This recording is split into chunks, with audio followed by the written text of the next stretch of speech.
We have to protect our time, energy, and our sanity. When we just give on to others, which we tend to do, and we abandon ourselves and we undernourish ourselves, we and our kids pay for that. We're conditioned to do that, which is why it's uncomfortable for us to set boundaries and ask for help. But we have a real duty to do that, because the healthier we are, the better shot our kids have. Hey, I'm Brooke Jean, therapist, recovering perfectionist, and struggling working mom on a mission to normalize normal. If you're an overwhelmed, high-achieving, and secretly anxious mama, struggling to balance it all and on the brink of burnout, you are in the right place. Here is where we talk about hard things like balancing work and family life, mental health, and how to navigate life-altering transitions. Nothing is too taboo here. In my conversations, I'll teach you how to let go of who you think you're supposed to be in order to create the life you've always wanted. Get ready to embrace your messy, shed the shoulds, and find freedom through a life unperfected. This is the Unperfected Pod.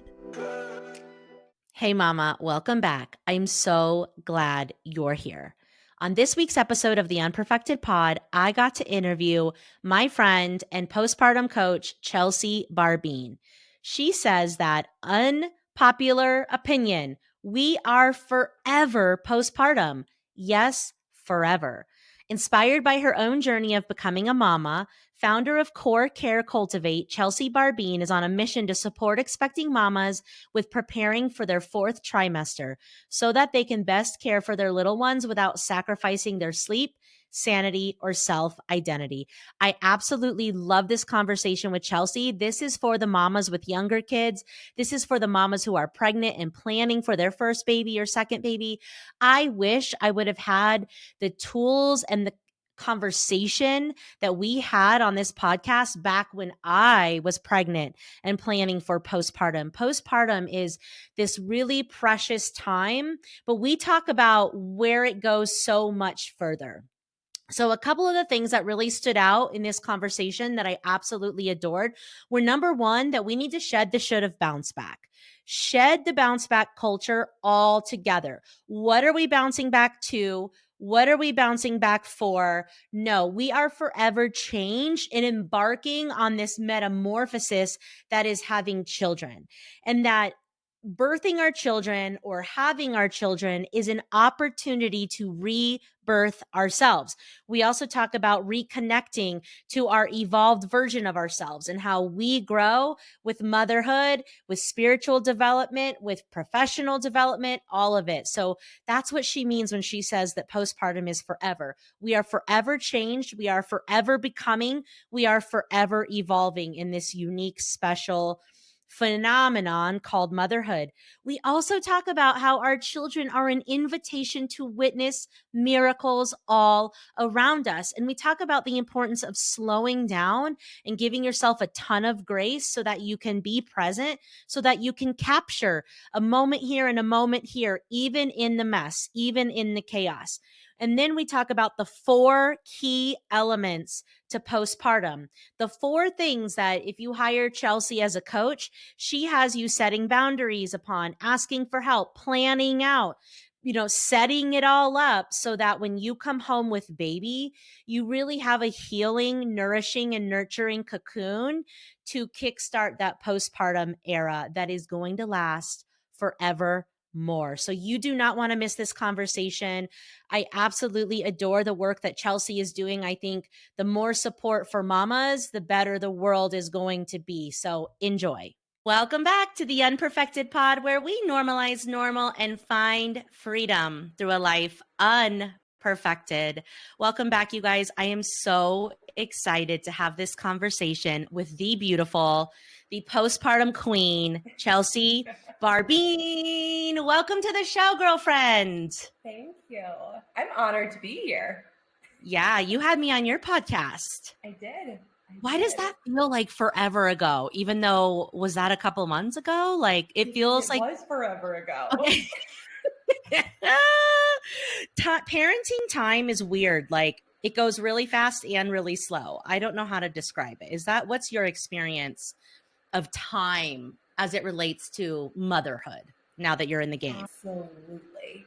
I feel like there are moments in time where I'm like, I have aged so much in the past almost 2 years now. And I also look back and I'm like, oh my God, how is she almost 2? And I don't know about you, but I feel more weird about my daughter turning 2 than I did about her turning 1. Like, why is that? I don't know. I think because from 0 to 1, you're in such a haze. Yeah. 1 to 2, you're settling in a little more. You know more than ever. We're changed forever. That's your jam. We're going to talk all about it. But I just feel like 2 is where it really sets it. Oh my God. Like, we've had a child.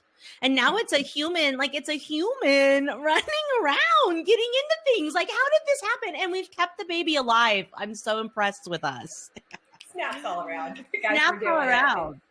Okay, let's start with just telling us who you are, what you do, and a little bit about your babes, because you're in the younger kiddos phase of this journey. And so that's going to relate to all my mamas out there that are also in that phase. So just tell us a little bit about you, my love. Absolutely. So hi, everyone. My name is Chelsea Barbine. I am a wife, a mama, a very passionate yogi. I'm the founder of CORE Care Cultivate and host of the Cultivate with Chelsea podcast. Love that. Love that. So you're doing all the things. We're just doing all the things. All the things, all the time. And how you have one kiddo, a daughter, right? Yes, Francesca. We call her Frankie. Yeah. Frankie. Oh my God. I love that. Frankie. Thank you. Weirdly enough, I worked with someone when I was in college. And it was like one of those summer jobs in between years. And her name is Francesca. And she went by Frankie. And I came home and I told my dad, I was like, I am obsessed with this name. God willing, my future husband will agree, and that is what we will name our daughter. And thank goodness it wasn't even a question. He was like, yeah, sure, okay. Now if we end up with another girl, we're screwed. What are we going to do? Yeah, how do you top Frankie? How do you even rival Frankie? Yeah. And she is a true Frankie. She has got some spunk, let me tell you. I love that. Girls come out. They come out on fire. My son, his grandma, his dad's mom, her name is Frankie, and she passed away a couple years ago. And she was one of the most badass, coolest, deep, hilarious, amazing women I've ever met. Shout out to Frankie. We love her so much. And I'm so glad that she was a part of my son's life for 20 years. So Frankie is not only adorable and just such a cool name, but it's super special in my household as well. Yes. Yes. I know. Okay, wait. So tell us a little bit about your business. You said it's CORE something Cultivate. Yep. CORE Care Cultivate. I know. CORE Care Cultivate. Listen, it's a lot. There's a lot of cultivating happening, guys. There's a lot of cultivating with Chelsea. That's what we're doing here. We are, yes. So tell us about your business, but tell us about how, what's been happening since you became a mom, and why are we so passionate about the beautiful work that you're doing in the world? Thank you for asking. So I have been in the wellness space professionally since 2016. So this wasn't really an out of the blue type thing. Side notes, I love it. And I just noticed on the clock. Sorry. I love that. Love that. Anyways, shout out. Yeah. I love it. So I was not new to this whole idea of, just holistic well-being, the self-development piece. It was very much ingrained in me, even through my mom growing up. And when I was preparing to not only conceive, but also preparing for childbirth, I had been very well intended, let me just say that, inundated with the warnings of, it's great that you're doing all of this now, and just be prepared, children forever change you, and you're probably not going to have that morning routine, you're probably not going to be eating the same way, you're probably not going to have the relationship and the home, it's all beautiful, and just wait. And I remember being what? Why does anyone do this? Truthfully. And why does anyone do this? Right? I'm I don't know. I was a child once and I think I'm pretty great. So anyways, I am a kid, but like also serious. So there was a piece of me that when Colin and I did find out that we were pregnant, I was, first of all, over the moon. And it's something I'd always wished for. It was something I don't know, like always worried that it wouldn't happen for me or that it would be challenging. And so when we found out that we were starting a family, there was just a mixture of emotion, excitement, of course, fear. Oh my God, wait, this is like for real. And I spent so much time preparing for the childbirth because I'm so fearful of it. Mm. Pregnancy, I loved it, this connection. And then I get to the point of 36, 37 weeks. This thing is an alien. This hurts. I'm so touched out. Like, I just need to get this thing out of me. But I really did. I loved it. And I think once I found myself feeling very, I don't want to say fully prepared, but once I felt comfortable with the idea of birth, there was then this shift for me of, okay, check, ready. But like, now what? Like, what about everything that comes after? And that's where I really started diving into preparing for life after birth, which, by the way, Latin origin for postpartum just simply means after birth. There's no timestamp to it. And I do believe that, again, tying back to this fear that I had of everyone telling me, like, postpartum, it's hard, get ready, all the feelings, things, like, just be prepared, you're going to lose this, this, this, and this. I was like, maybe there's another way. And I don't know, I just feel like there's not enough talk about that. And I do believe, looking back, I believe that we're forever postpartum. So I will say my postpartum journey thus far, my life after birth experience thus far, has been so beautiful. Has it been challenging? 1000%. Yet, I feel like I have gained so much in life after the birth of my daughter. I don't feel like I have lost anything. I feel like I've become more of Chelsea than I have lost anything. And I want that for more women. I'm at this age right now where I have a lot of girlfriends, I have a lot of cousins, a lot of my sister's friends now are like getting pregnant, and I'm like, oh my goodness, like let me help you. I just, yes, it's very challenging, and it is the most beautiful, rewarding chapter in life. And I truly believe that our life actually starts with our children. So say more about that. What about becoming a mom, the whole process so far, has brought you closer to who you are? Or you saying it's given you more than it's taken? What has it given you? What have you discovered about yourself since becoming a mom, since having your daughter? Yeah, so I believe that we are multidimensional beings, right? We're not just a physical self, we're the mental, emotional, spiritual, physical beings. Yeah. And when I think about birthing my daughter, it truly was an opportunity. If we want to look at it like that, not everyone does, and that's okay. But I felt as though it was an opportunity to rebirth myself.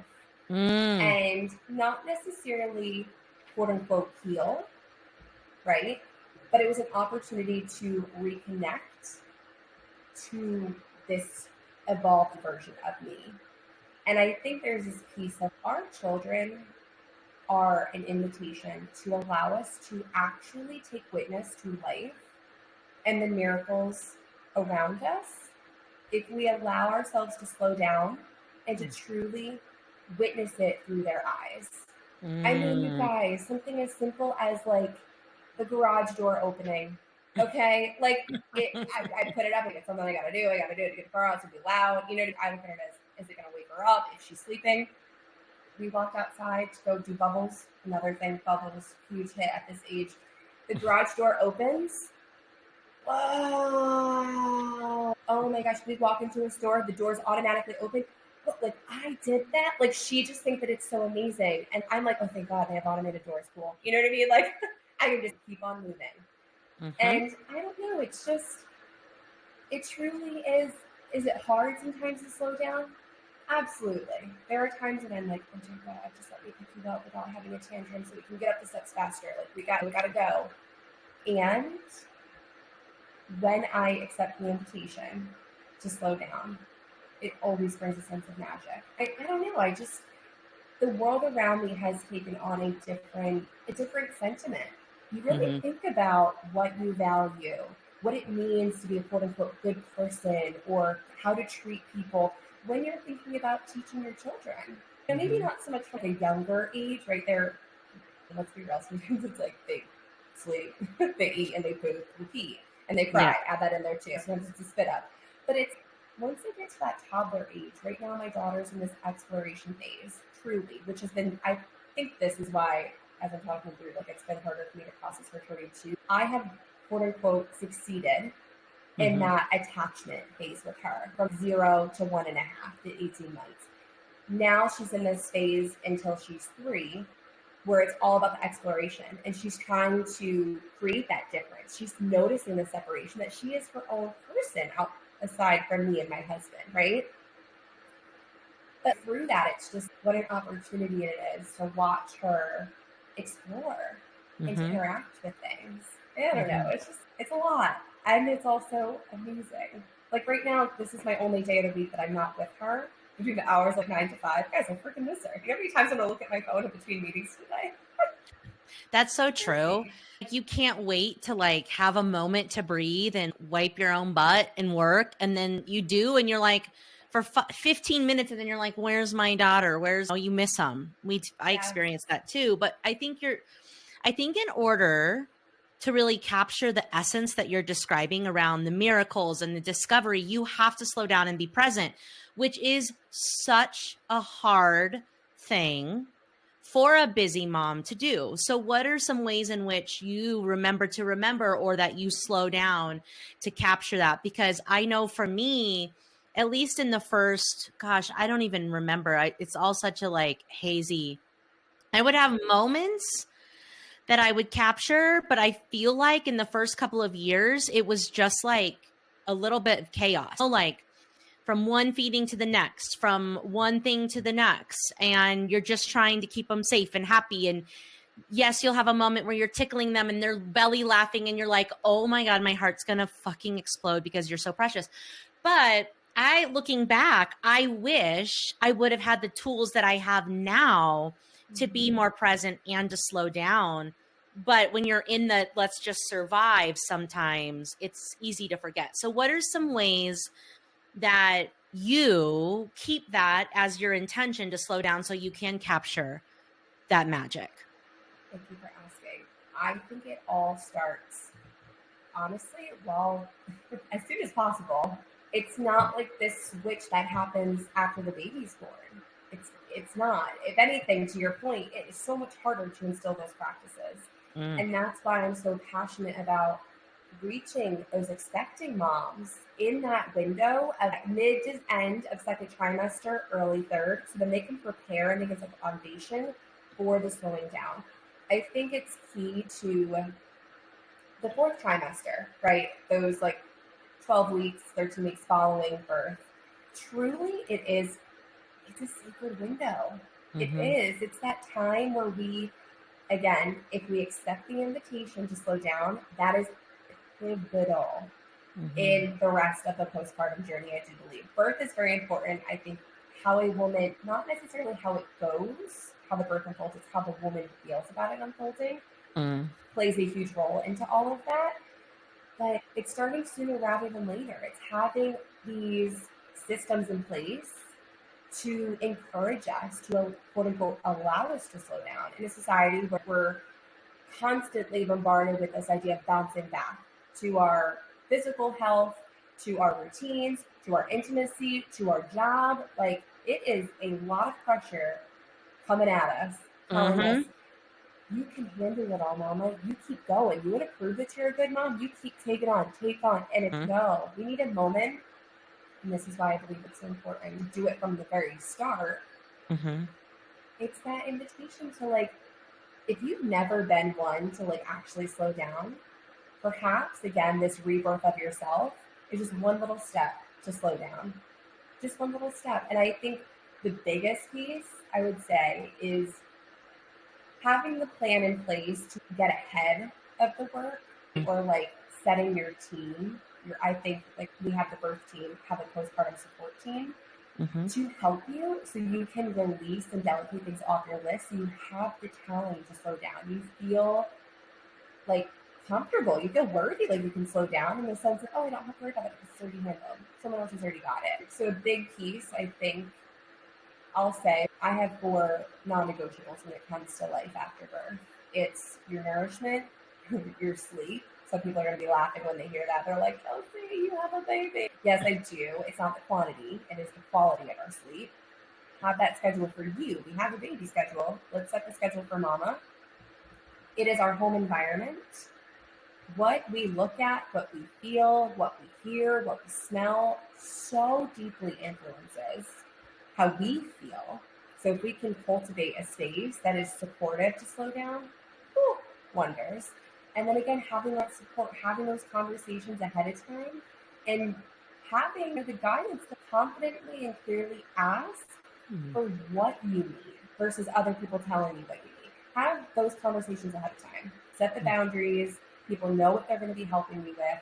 So then again, when the moment comes, it's a lot easier to accept the invitation to slow down or to not feel or question that we can't, that we don't have the time. Because dinner's already ready. We have our schedule for when we're going to be resting. We know someone else is going to be doing the dishes over there or has the laundry. You truly can just sit on the couch or in bed, better yet, and snuggle your baby.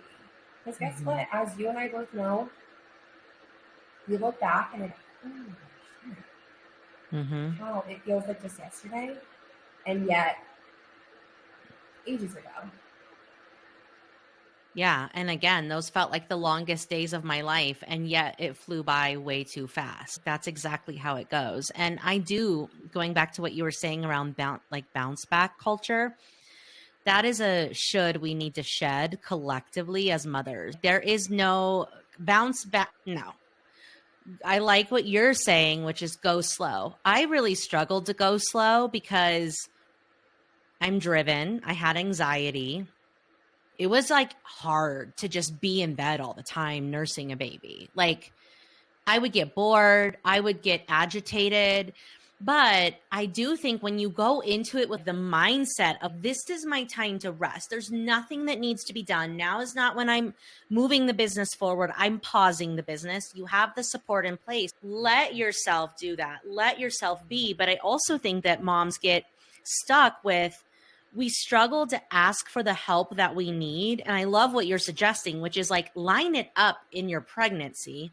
But we struggle to ask for exactly what we need. And then we also struggle to set the boundary to say, no, we don't need that. So like you were saying, the 4 elements to a really solid, healthier postpartum, one of them is your environment. How many mamas out there had their mother-in-law up in their grill and they were like, I don't want that. Or neighbors coming by when it wasn't the right time, or giving things that they didn't need. And then they felt like they needed to like host people. We struggle with asking for what we need and saying no to what we don't need. So what do you have to say about that? What are some ways we can work through that? Or any stories? I just remember being like, I don't really want anybody coming over. Honest to goodness, I wanted like me, my baby, my husband, and my older child. Unless you were going to drop off a meal on the front porch, I just wasn't in the space. And it's hard to say, don't help me, but help me here. Do you know what I mean? So I don't know. What do you think about that?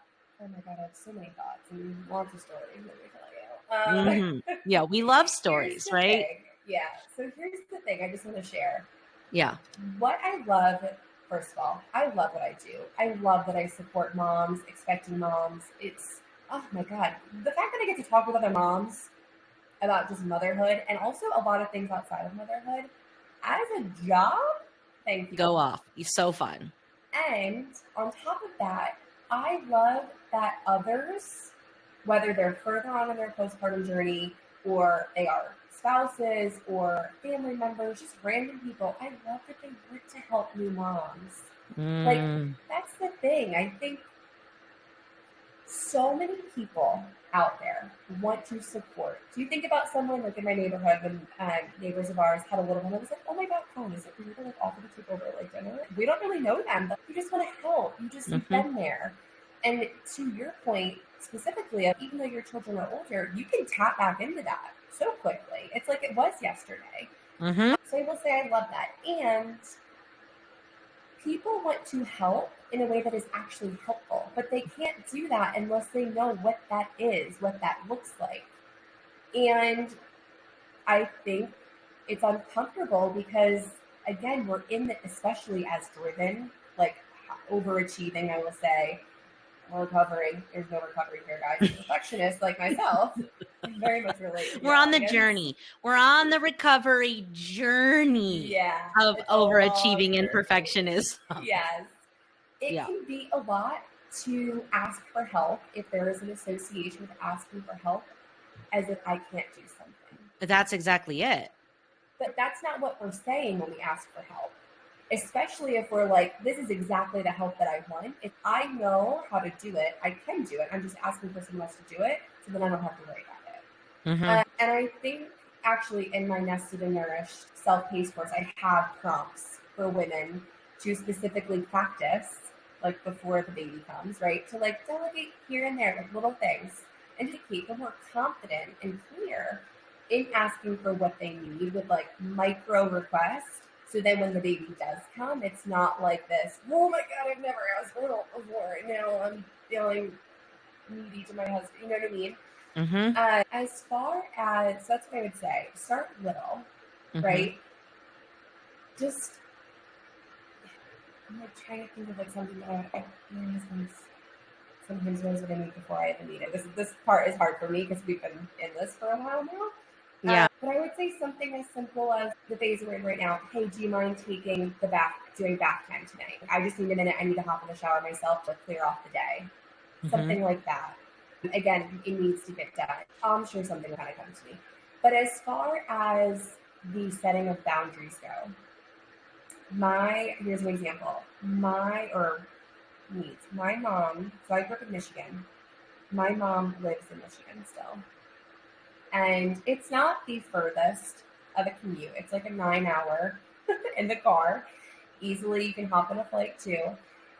But it was very important for me to have her here after my daughter was born.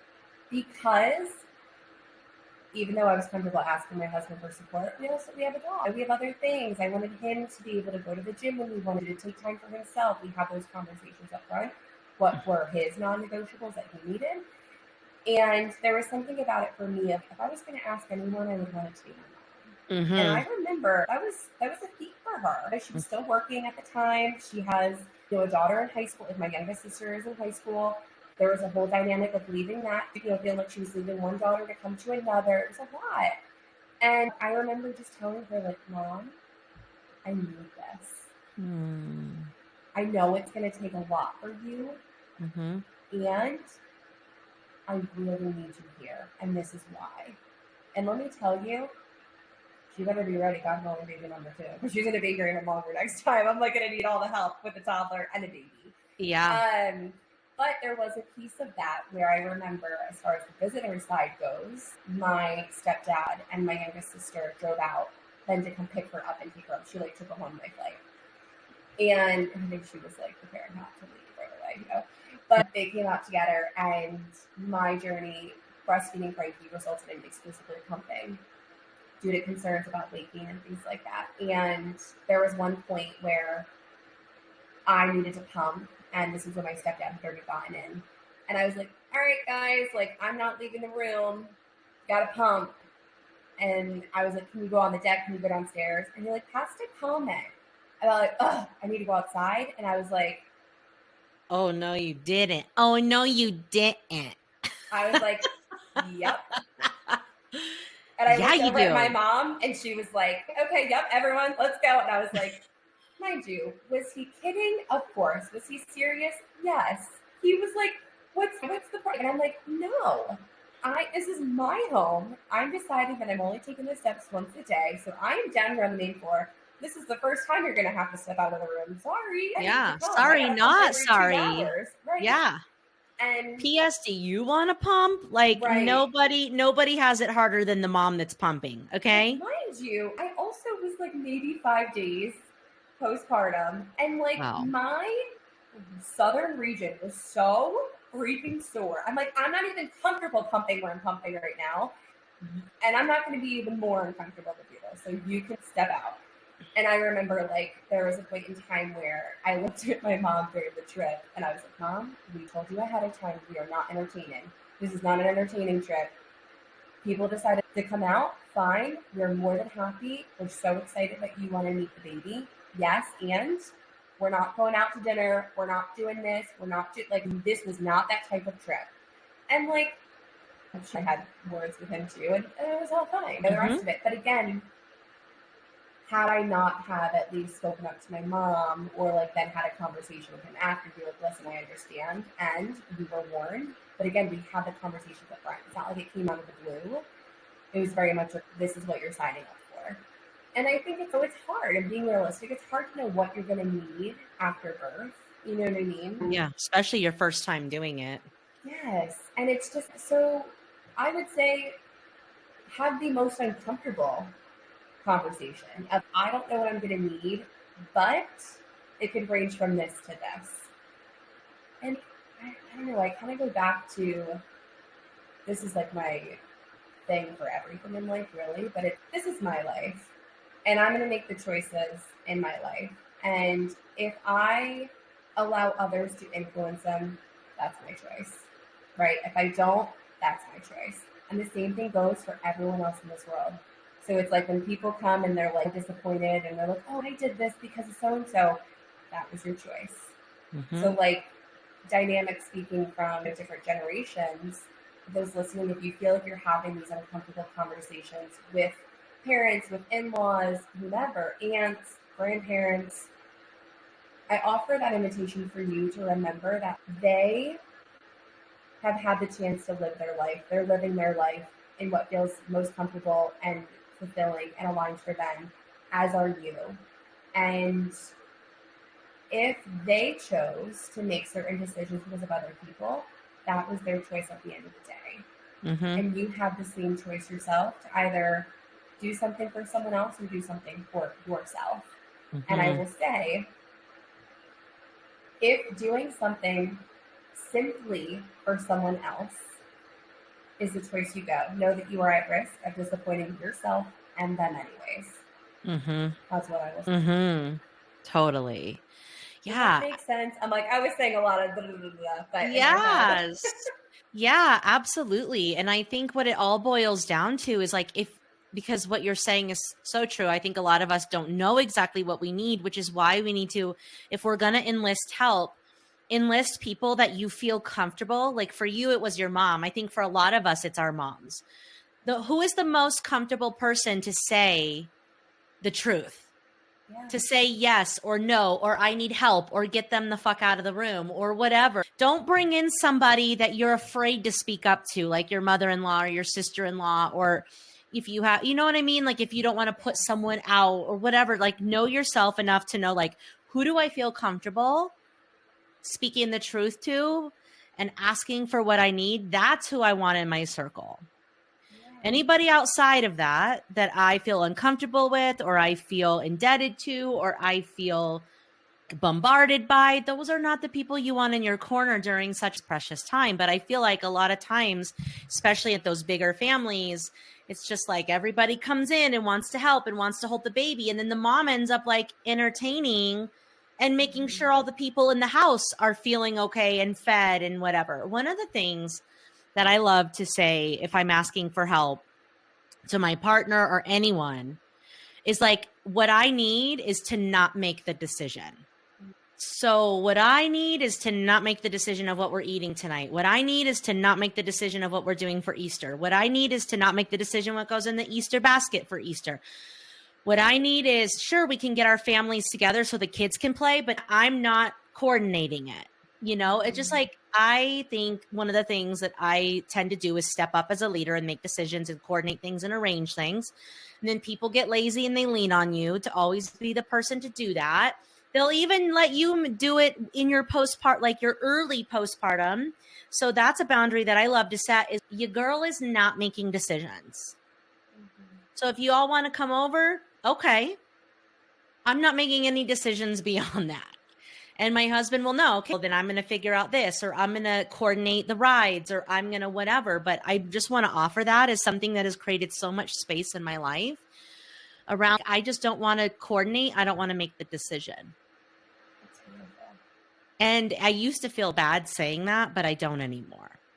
I don't, because we have to protect our time, energy, and our sanity. Because like you were saying, like when we just give on to others, which we tend to do, and we abandon ourselves and we undernourish ourselves, we and our kids pay for that. We're conditioned to do that, which is why it's uncomfortable for us to set boundaries and ask for help. But we have a real duty to do that, because the healthier we are, the better shot our kids have. I recently read a study somewhere, and I'm going to butcher it, but something tied. So a kid's mental health, or a kid's, was it mental health? I think it was, is totally contingent upon mom's happiness factor. I love that you're saying this, because I would argue that the health and happiness of the entire world depends on the mamas. The mamas. Like Because if this we're is happy, if we're okay, if we're happy, the house is ripple. great. Yes. And then if The the houses are ripple. great, the communities are great. The The communities collaboration is popping Yes. off, the solving world problems, it's all happening. But if we're resentful and burdened and undernourished, mind, body, and spirit, and we're in we're a martyr, like that serves no one or anything. And so there's a real, I think you were talking about the generational differences. There's been a real paradigm shift of, wait a minute, our generation has watched the generations before us, and God bless them. They have done amazing. They are incredible, but they just gave onto others and gave onto others and gave onto others, and they burned themselves out. And we're not doing that. But it's hard to be the cycle breaker in that too. Oh, 1000%. I remember growing up and hearing my mom tell me more often than not, Chelsea, break the chain. And I told her, I was like, Mom, I think I did it. And I'm now busting teaching other it. women how to do it. Yeah. What did she mean by that? That's so beautiful that she had that awareness, because, like we just keep doing what we were taught. So what did she mean by that? Or what did you interpret that she meant by that when she said break the chain? Oh my God, there's so many things. Mm-hmm. There really are. I think the one that really stands out the most to me is saying me too. Yeah. My mom, God bless her, has been she's been a mother married, she's been a mother single, she's been a mother married again. Like my mom, she has been through a lot of different presentations of a family unit. Mm-hmm. Yeah. And it's also been the working mom, the stay-at-home mom, the part-time mom, the supporter of an entrepreneur mom. It's a lot. Mm-hmm. And there's definitely, especially with a blended family, me and my sister, Val, we're the oldest. I'm 32. Mm-hmm. My sister's 28. Sorry, Val, if I'm aging you right now. And then our youngest sister just turned 16. So just as my mom was coming out of one phase of motherhood, she was starting all back up again. Yeah. And that, in and of itself, that's an experience too. And so totally balancing the dualities of grandchildren, having a younger daughter. And it was just, again, this whole idea of honoring the different roles or identities that she has. Everything else was competing. Yeah. So and that's what I would say I feel like that's so beautiful, because she's evolving. And this goes back to your thought that postpartum is forever. The kind of mom she is to the high school kiddo is going to be different than who she was with you, because she's evolved. And the kind of mother that I was with my oldest, Cam, who's going to be 21 in 2 months, is different than the mother that I am with Chloe. Now, the core soul and essence is there, but just self-permission and taking care of myself and doing my trauma healing and deciding what fucking matters to me, not what everyone else thinks is the most important thing, and learning to ask for help, and just also like managing energy differently because I had so much more energy with my first kiddo. Our motherhood journey evolves as our soul journey evolves, and they can run really parallel.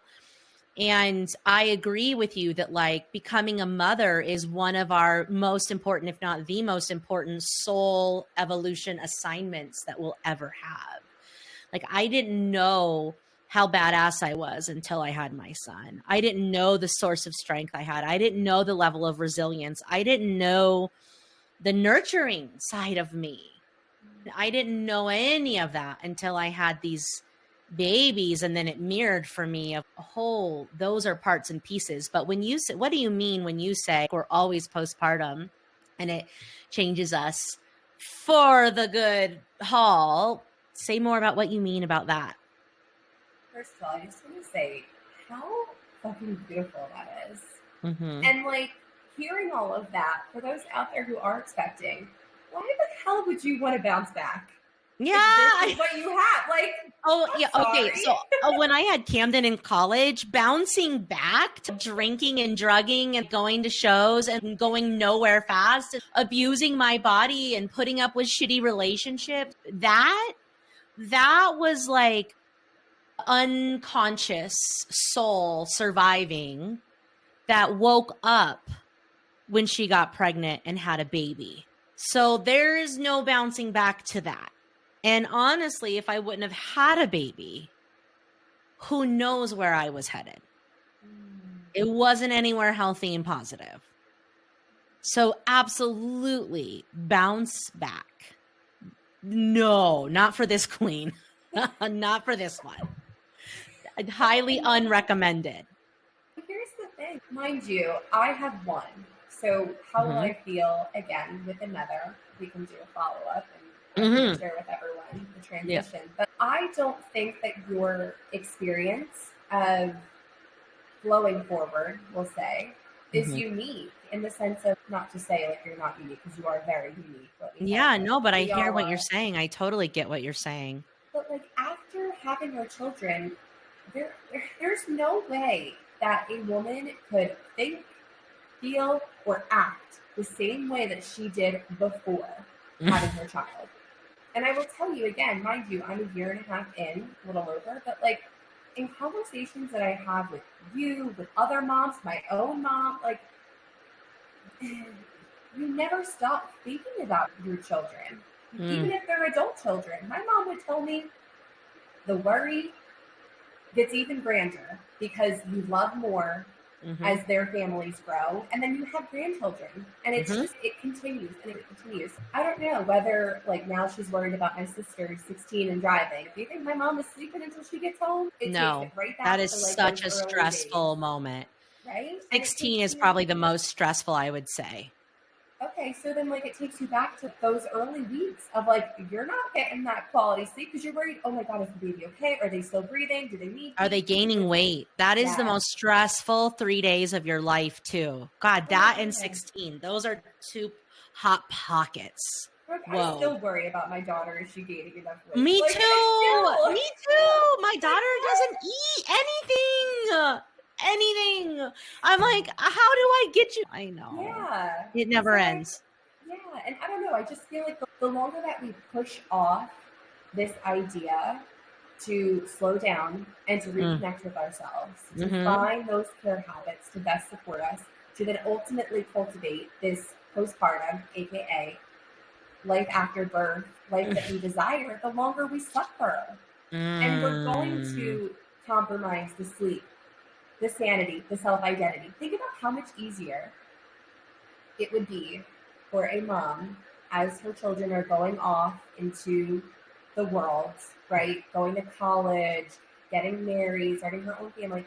How much easier, not saying it's going to be not hard, but how much easier it will be if she feels a sense of self-identity because she has maintained her relationship to foster that family unit.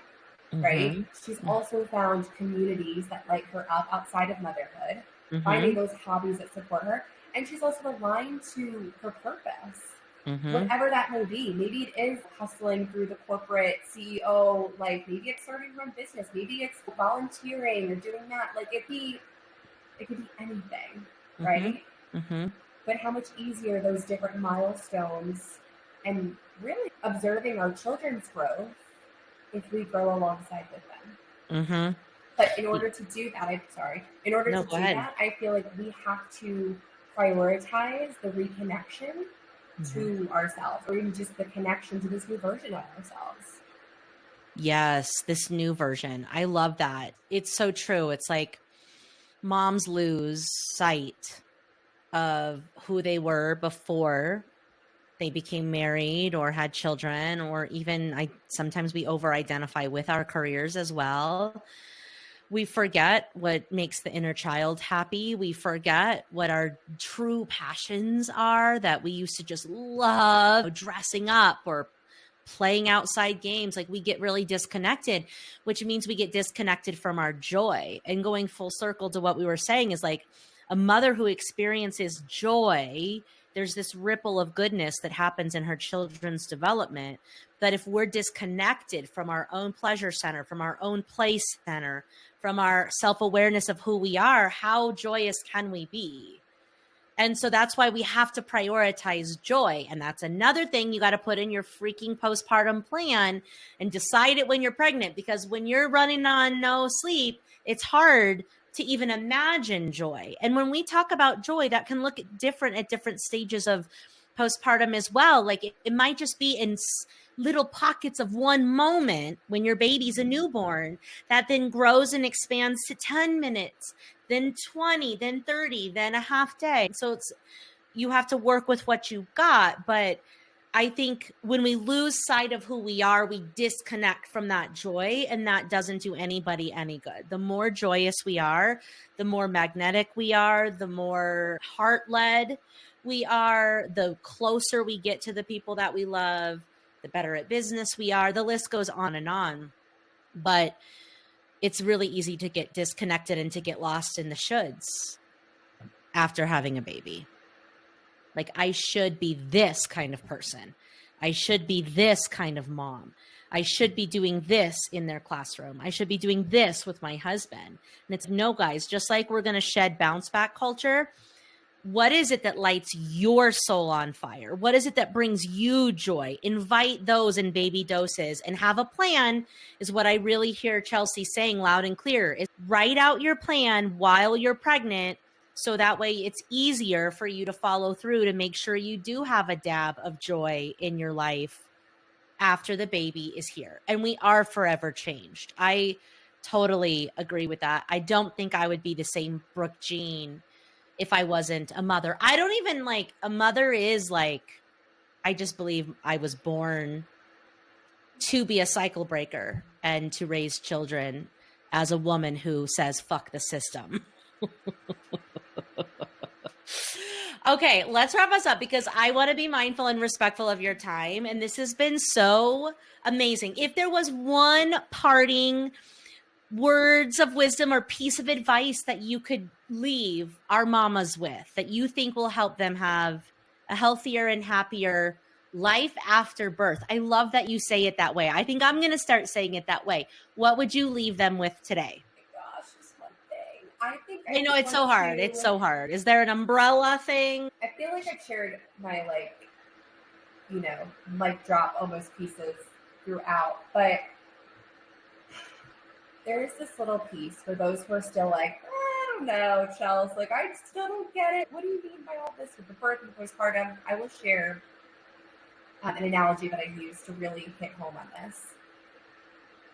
I like to think of birth and postpartum like our wedding day and the marriage. Think about how Whoa. much, right? Whoa. Think about, That is hitting. Yeah. I'm sharing this for those who are truly like, they're expecting, they're newly in it. Because I feel like people who are further along in their journey, they're like, yes, someone is finally speaking to me. Like, no wonder. And for those who are still like, I don't really know, if you feel safe and comfortable, close your eyes and think about the moments leading up to your wedding day. All of the conversations, the shower, the planning, the coordinator, the flowers, the music, the venue, the colors, all of the things. And then think about that moment after the day is done. It's you and your partner. And then what? How do you, it's, Dun, dun. we hope it's like this lifelong journey after. And I would argue that birth and postpartum are so like relative to that. Yes. Right? Mm-hmm. So if you are listening and you're like, I kind of feel it, but I'm not really sure. Now tell me what you think. Because that is the best example that I can put for someone who hasn't experienced yet. And that is truly why I just emphasize so much on moms truly allowing themselves to say, me too. It's not you saying me first and saying that your child, you shouldn't prioritize. Hear me out. Yes, prep for the feeding, prep for the CPR, prep for the baby care, because we need that, right? If that makes you feel comfortable, do it. Have your doulas, have your people to help support you through that big event, because it's big. You want that. And prepare for how you're going to care for you, because ultimately you are who's caring then for that little one. And if you are depleted, you are suffering, you are resentful, as you were saying earlier, I love that. That is the energy, tying back to everything you're really leaning into right now, Brooke, like the energy that you are then giving off through all of that skin to skin, through any breastfeeding, through any time spent, your environment, that's what you're then going to be transferring over to your little one. Mm-hmm. So not only are you worth it, but to pull at the heartstrings, they are so fucking worth it. Mm-hmm. So if you can't do it for yourself, do it for your kiddos. Boom. Boom. How was that? That was amazing. All right, my love, tell the beautiful mamas where they can connect with you, where they can find you, how they can work with you, all those things. Thank you. Everything is on my website, which is corecarecultivate.com. It's really the 3 pillars that we focus on in the CORE Care Cultivate methodology to prepare for that 4th trimester. Highly recommend if you are expecting, or if you know someone who is expecting, grab the Nested and Nourished course. It's on the site. If you are in the trenches of postpartum and you would love coaching, we have an amazing group offering. It's called the Cultivate Crew. It is a 3-month container. So join the wait list if it's not open for enrollment. And then if you want to have little doses of me, obviously the Cultivate with Chelsea podcast is there for you. Amazing guests like Brooke herself is on. You can find me on Instagram at Chelsea.Barbine, I think is the handle, which is a Frankie. I don't know. I'm not super active on social media, but I'm quite humorous when I'm on there, let me tell you. We will link all of that in the show notes. So definitely for the mamas that are wanting some postpartum support, I highly recommend Chelsea. Thank you so much for taking time out of your busy day to be here and to pour into this beautiful group of moms. I appreciate you. Keep doing the amazing work in the world, because I really believe when we heal the mother, we heal the world. When mama's happy, everybody's happy. And for those of you listening, I wish you a beautiful rest of your day, and we'll see you same time, same place next week. Bye for now. Hey mama, if you made it to the end of this episode, I just want to virtually high five you, because you've said yes to the opportunity of taking better care of yourself. And that is so meaningful and so amazing. You have no idea the ripple of goodness that's to come. If you've been enjoying the show, if you've been finding it helpful, if you've laughed a little or learned a new technique, will you do me a favor? Will you make sure that you're following the show, that you've given us a 5-star rating and left a review? That will absolutely help us get this podcast into more heads and hearts of as many mamas as possible, because when we heal the mother, we heal the world. Also, if there's a specific episode that you've loved, will you make sure to share it with a friend? Just send them the link, or share it on social media. And make sure you tag me at Brooke Jean Unperfected, because I absolutely love seeing that this is actually giving you the impact that you so desire and deserve. Thank you so much, mamas. Make sure you're taking care of yourselves and therefore each other.